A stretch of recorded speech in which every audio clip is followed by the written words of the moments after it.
আচ্ছা, একটা কথা বলি, আপনি আপনার প্রিয় মানুষটাকে যথেষ্ট ভালোবাসেন, তাকে হয়তো অল্প স্বল্প সন্দেহ করেন, এর জন্য ফেসবুকের পাসওয়ার্ড চেয়ে চেয়ে ঘ্যান ঘ্যান করছেন।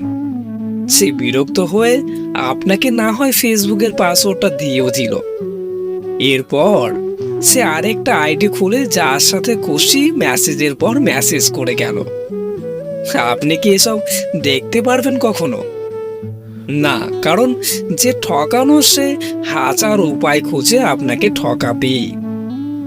যে সম্পর্কের মাঝে তৃতীয় ব্যক্তি ঢুকতে দেয় সে আর যাই হোক আপনাকে কখনো ভালোই বাসেনি। সন্দেহ, ফোন চেক করা, মেসেজ চেক করা, এসব করে কখনো আপনি তাকে ধরে রাখতে পারবেন না। যাকে ভালোবাসেন তাকে মুক্ত পাখির মতো খোলা আকাশে ছেড়ে দিন।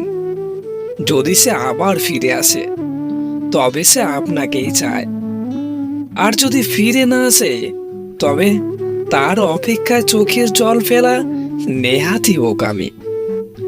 আপনি ঠকেছেন ভেবে কখনো কষ্ট পাবেন না, কারণ আপনি আসলে ঠকেননি। যে আপনার সাথে প্রতারণা করেছে সেই নিজের কাছেই ঠকে গেছে, কারণ সে আপনার ভালোবাসার গভীরতাই বুঝতে পারেনি।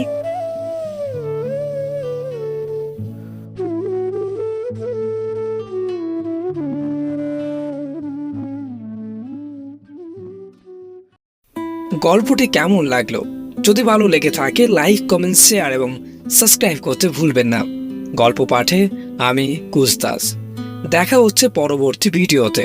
ততক্ষণ পর্যন্ত ভালো থাকবেন, সুস্থ থাকবেন, নিজের যত্ন নেবেন। আরেকটা কথা, আপনাদের লেখা যদি কোনো গল্প চেকে থাকে আমাকে অবশ্যই পাঠাবেন। আমি পরবর্তী ভিডিওতে আপনাদের গল্প তুলে ধরার চেষ্টা করব। ধন্যবাদ।